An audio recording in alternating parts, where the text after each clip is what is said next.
Hello everyone, তো আমি আজকে করব 5 মিশালি টক। তো প্রথমে আমি বড়িগুলো ভেজে নিচ্ছি। তো দেখো বড়িগুলো আমার প্রায় ভাজা হয়ে গেছে। এরপর আমি ভেজে নিচ্ছি আলুগুলো আমি লম্বা লম্বা করে কেটেছি। যে কোনো রান্নাতে একই রকম সবজি কাটলে খেতে আর দেখতে দুটোই ভালো লাগে। তো দেখো এখন প্রায় আমার আলুগুলো ভাজা হয়ে গেছে। এরপর আমি তুলে নিচ্ছি। তারপর আমি ভেজে নেব কচু। ছোট ছোট কচু হলে গোটাই দিতে পারো, কোনো অসুবিধা নেই। তো কচুগুলো আমার প্রায় ভাজা হয়ে গেছে। তারপর আমি তুলে নেব। তো তারপর আমি ভেজে নেব মূলোগুলো আমি লম্বা লম্বা করে কেটেছি। আর যে কোনো রান্নাতে আলাদা আলাদা করে সবজিগুলো ভাজলে তার টেস্টটাও ভালো হয়।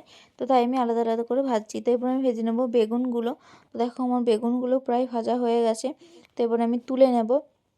তারপর আমি কড়াই দিয়ে দিলাম সর্ষের তেল। তারপরে দিলাম 5 ফোড়ন, শুকনো লঙ্কা আর কাঁচা লঙ্কা, চেরা কাঁচা লঙ্কা। তো তারপর আমি দিলাম লম্বা লম্বা করে কেটে রাখা টমেটো। এগুলো দিয়ে এখন কিছুক্ষণ নাড়াচাড়া করে নেব।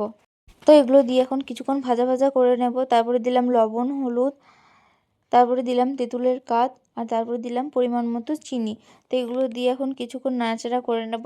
তারপরে ঝোলটা যখন ফুটে আসবে তখন সব সবজিগুলো দিয়ে দেব। তো আমি বড়িগুলো দিয়ে দিয়েছি ওপর থেকে, কারণ বড়িগুলো এখন যদি না দিই তাহলে বড়িতে ওই ঝোলটা ঢুকবে না, তাহলে বড়িগুলো খেতেও ভালো লাগবে না।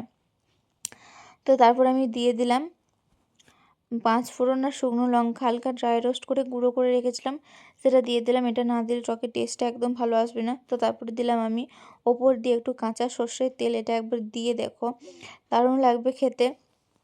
তো আমার এই টকের রেসিপিটা কেমন লাগলো অবশ্যই কমেন্ট করে জানিও, তাহলে আমার ভালো লাগবে।